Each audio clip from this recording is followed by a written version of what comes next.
Hello guys, आज हम लोग अध्याय 3.2 का क्वेश्चन नंबर 2 लेकर के आए हैं। क्वेश्चन कुछ ऐसा है कि 5 पेंसिल 7 कलमों का कुल मूल्य 50 रुपया है, जबकि 7 पेंसिल और 5 कलमों का कुल मूल्य 46 रुपया है। तो एक पेंसिल तथा एक कलम का मूल्य ज्ञात कीजिए। हमें निकालना कितना का है? एक पेंसिल और एक कलम का मूल्य का हरा निकालने के लिए चलिए हम निकालते हैं। इसका लिखेंगे माना कि ये कलर दिखाई नहीं दे रहा ना, दूसरा कलर ले लो। माना कि एक पेंसिल की कीमत बराबर x रुपया और एक कलम की कीमत बराबर y रुपया।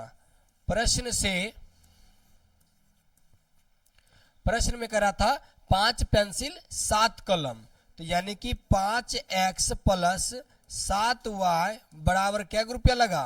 50 रुपया। समीकरण हो गया ये फर्स्ट।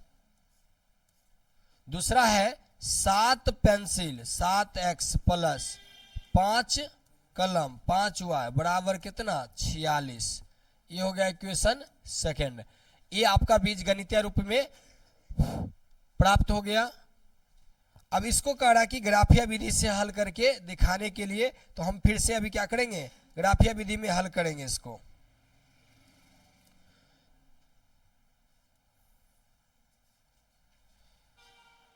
यहां पर क्या लिखेंगे?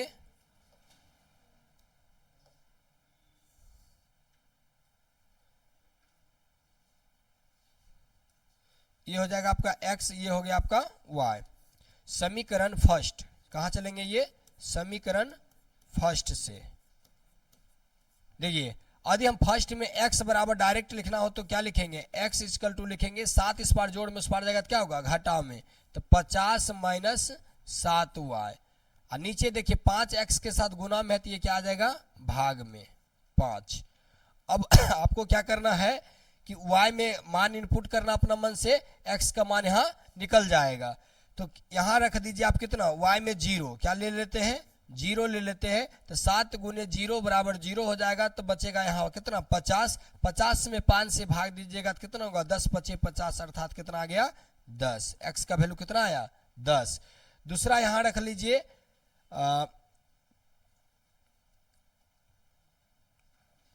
5 रख देते हैं। कितना रख देते हैं? 5। y में रख लेते हैं हम लोग 5, तो कितना हो जाएगा? 7 पचे 35। 50 में से 35 घटाइएगा 15 बचेगा। 15 में 5 से भाग दे दीजिए तो कितना आएगा? 3। तो यहाँ ले लेते हैं हम लोग 3 आ गया। उसके बाद दोबारा दूसरा अथी लेते हैं दूसरे समीकरण के लिए।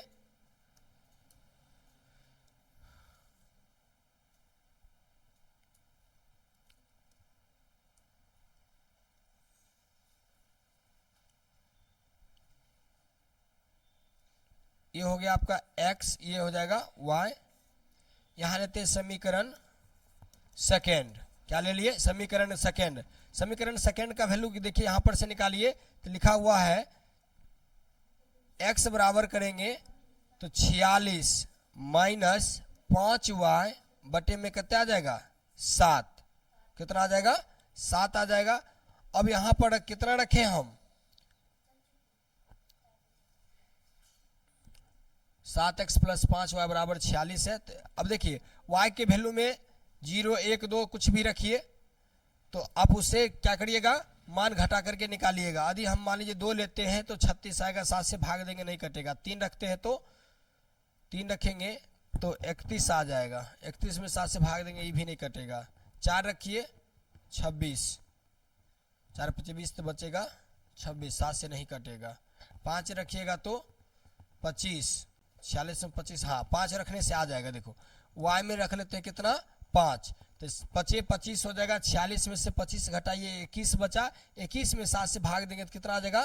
3 सत्या 21, ये आ गया 3। दोबारा देखिए इसमें और कुछ ऐसा बिंदु ले लीजिए जो हल दे दे।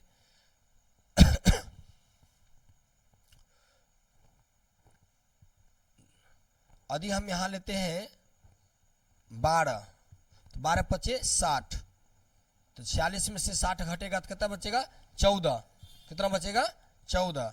हम ले लेते हैं यहाँ पे कितना का है, आप रख लीजिए 12, कितना रखने के लिए बोले 12, तो 12 पचे 60, 46 में से 60 घटेगा तो बचेगा माइनस में 14, माइनस 14 में 7 से भाग दीजिएगा तो कितना आएगा माइनस में 2। ये आपका क्या आ गया, बिंदु प्राप्त हो गया। अब इस बिंदु के आधार पर हमें क्या करना है, ग्राफ में हल करना है। तो ग्राफ ले जाने के लिए ग्राफ एक पेज लीजिए, ग्राफ पेज से इसको हल करके दिखाइए।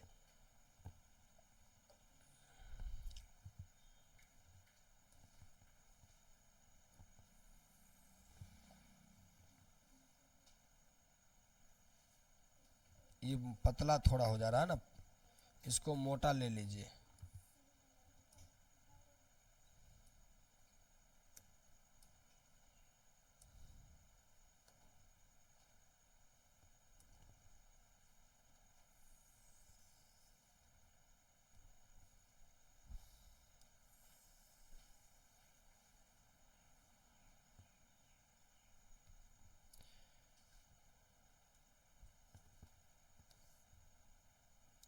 इसका नाम एक्स डैश, ये हो जाएगा आपका एक्स, ये होगा वाई, और नीचे लिखेंगे वाई डैश। बिंदु दर्शाइए, तो इसको लिखेंगे अधिकतम बिंदु कितना के अंतराल में आ रहा है, देखिए अधिकतम है 10 इसमें, और इसमें अधिकतम 12 है। तो ऐसा कर लेते हैं 3-3 के अंतराल में लेके चल जाते हैं। तो लिख लेते हैं 3, 6, 9, 12।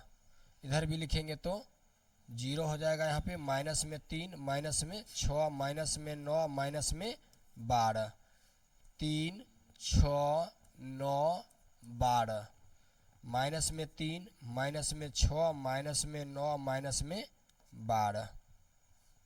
ठीक है,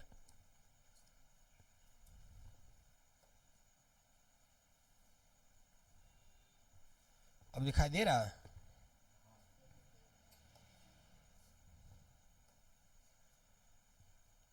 पीछे दिखाई दे रहा कलर। चलिए दूसरा लेते हैं। अब इस पर बिंदु दर्शाते हैं। क्या करेंगे, बिंदु दर्शाएंगे। तो y में 0, x का 10, y के 0, x का 10 कहाँ पर होगा, y में 0 ये रहा, x का 10 9 से थोड़ा ज़्यादा आगे होगा, तो ये क्या हो जाएगा 10 लगभग यहाँ पे आ जाएगा। कहाँ पे आएगा, यहाँ पे। क्या लिखेंगे इसको 10,0, 10,0, यही था ना, 0,10 था, y का 0 था, x का 10 था।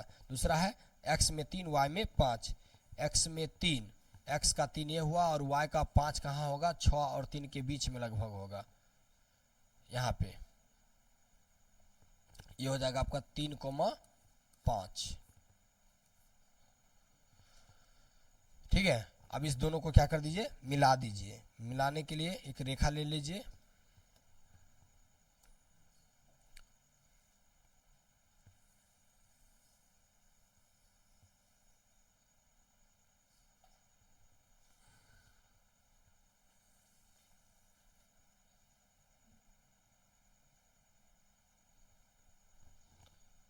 दूसरा देखिए बिंदु, दूसरा बिंदु क्या है, दूसरा बिंदु है इसमें दूसरा समीकरण का x में 3, y में 5, x में 3, y का 5, x का 3, y का 5, यही बिंदु रहेगा। तो इसके लिए भी लिख सकते हैं आप 3,5, एक ही दाल लिख देते, कोई दिक्कत नहीं है। दूसरा रहेगा माइनस में 2, y में 12, x का माइनस 2, y में 12, x का माइनस 2 लगभग मान लीजिए यहाँ पे होगा, और 12 कहाँ है, इसके सामने ले लीजिए। तो 12 लगभग इसके सामने आएगा, तो ये हो जाएगा आपका, इस बिंदु को काटिए, यहाँ पर है ये हो जाएगा माइनस में 2,12। क्या लिखेंगे, माइनस 2,12 लिखेंगे। अब इसको मिलाना है, तो मिला दीजिए।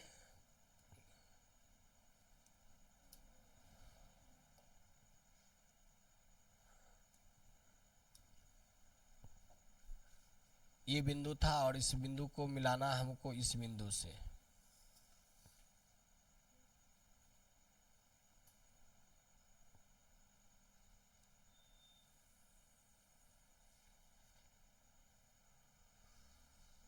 ऐसे करके मिल गया।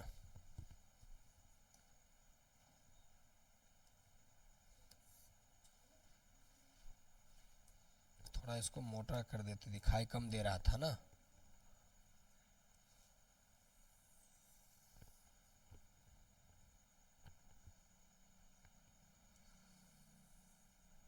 चलिए अब दिखाई दे रहा होगा। इसको भी मिला करके मोटा कर लीजिए थोड़ा।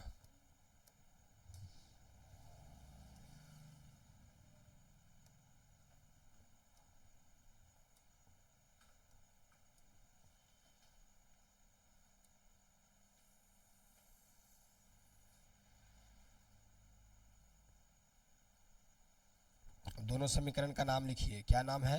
पहला समीकरण का नाम है 5x प्लस 7y बराबर 50। 5x प्लस 7y बराबर क्या है? 50 है। इसका नाम लिखेंगे हम लोग 5x प्लस 7y बराबर 50। ये पहला ग्राफ था ना, तो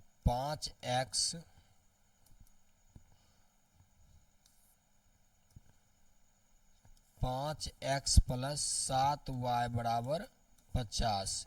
दूसरा था आपका ये समीकरण 7x प्लस 5y बराबर 46। इस तरीके से दोनों ग्राफ का ये कटान बिंदु कहाँ पे आया? तो 3,5 पे आया। और इसलिए इसका जो आंसर आएगा तो हम क्या लिखेंगे आंसर ग्राफ से निकाल करके? तो हमने कलम और पेंसिल का अलग अलग नाम रखा था। क्या लिखेंगे? अतः पेंसिल की कीमत, पेंसिल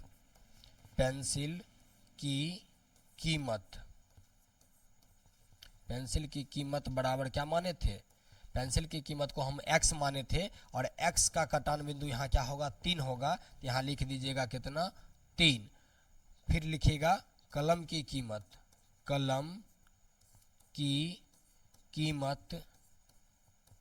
को क्या माने आप? y। और y का वैल्यू क्या होगा? y की वैल्यू देखिए, ये 5 को काट रहा है, y अक्ष पे 5 पे कट रहा है, इसलिए इसका क्या हो जाएगा? 5 होगा। यही इसका क्या होगा? आंसर होगा। जल्दी से आप लोग नोट कर लीजिए। यदि वीडियो अच्छा लग रहा हो तो आप लाइक कमेंट शेयर जरूर करिएगा। Thank you.